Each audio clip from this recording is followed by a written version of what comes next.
بص يا غالي، تعالى اقول لك على اهم 5 نقط لازم تعرفهم وتفهمهم كويس عشان وضعك المادي ما يروحش في داهيه اكتر من كده. فمن غير رغي كتير عايز اقول لك اننا هنا بنتكلم عن المشاريع وازاي تحسن من وضعك المادي، وقريب باذن الله ممكن نتكلم عن ازاي تستثمر في البورصه. وعشان ما اطولش عليك تعالى نروح لاول نقطه، وللاسف دي اكتر حاجه غلط خلت ابائنا واجدادنا عايشين في نفس المستوى اللي طلعوا وتربوا فيه، بل بالعكس في بعض الاحيان بيضطروا يكملوا في مستوى مادي اقل من اللي طلعوا وتربوا فيه، وهي الادخار وعدم الاستثمار. يعني للاسف تلاقي واحد كبير في السن كل اللي عمله في حياته عشان يأمن نفسه انه فضل يحوش مبلغ لمدة 20 او 30 سنة وفضل راقد عليه، وبتبقى المصيبة الاكبر انه بيفضل راكنهم على هيئة فلوس، اللي هو يا عم الحاج فلوسك بتنقص وانت مش واخد بالك. في حاجة اسمها تضخم بتاكل في الفلوس وبتخلي قيمتها تقل، فاقل الاضرار اركن فلوسك على هيئة ذهب. والصح طبعا انك تستثمرهم عشان يزيدوا ويجيبوا لك عائد وارباح بشكل مستمر. ولو مش عارف تعمل ده ازاي يبقى اتعلم ازاي تعرف تستثمر صح. ولو مش عارف تبدأ من فين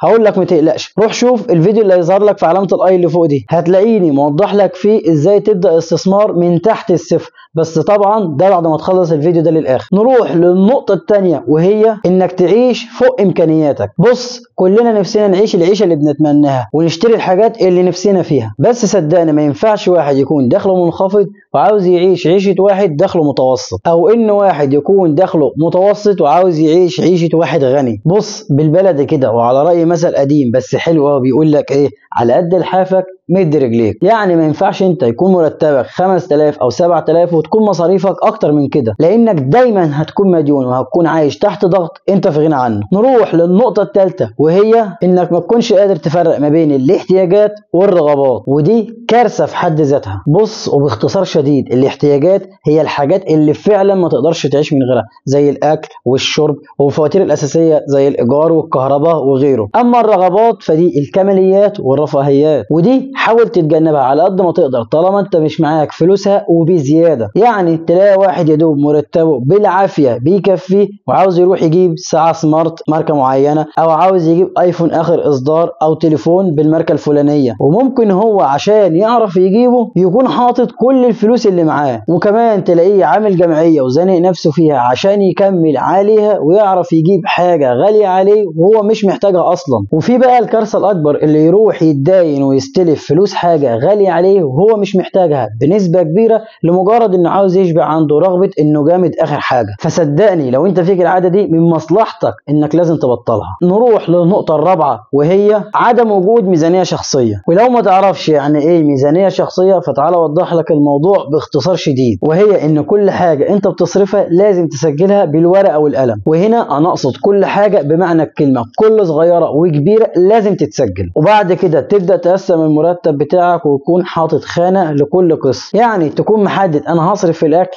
كذا، وفي الفواتير كذا، وفي الترفيه كذا، وكمان هحوش كذا. وبكده هتلاقي نفسك بتتحكم في كل جنيه بتصرفه ازاي وليه. وصدقني الخطوة دي لوحدها كفيلة ان هي تغير حياتك. نروح للنقطة الخامسة وهي عدم وجود مبلغ بانتظام للطوارئ، او زي ما بعض الناس بتحب تقول صندوق الطوارئ. وده عبارة عن صندوق او ظرف او حصالة فيه مبلغ معين ممنوع انك تفكر فيه او تستخدمه الا للحالات الطارئة، زي ان حد يتعب او حاجة شبه كده. وده مهم لاكتر من سبب. اولا انه بيخليك مطمن ومرتاح نفسيا عشان لو حصلت حاجة طارئة فانت معاك مبلغ على جنب تقدر تستخدمه. ثانيا عشان تعرف تحط ميزانية شخصية وخطة تقدر تلتزم بيها بقدر الامكان فلازم تتجنب الطوارئ اللي بتلخبط حسابات الواحد وبتشقلبها. فصندوق الطوارئ هو انسب حل للنقطة دي. طيب ما تنساش بقى تروح تتفرج على الفيديو ده اللي قلت لك عليه في اول الفيديو، وكمان ما تنساش تدعمنا بلايك واشتراك في القناة.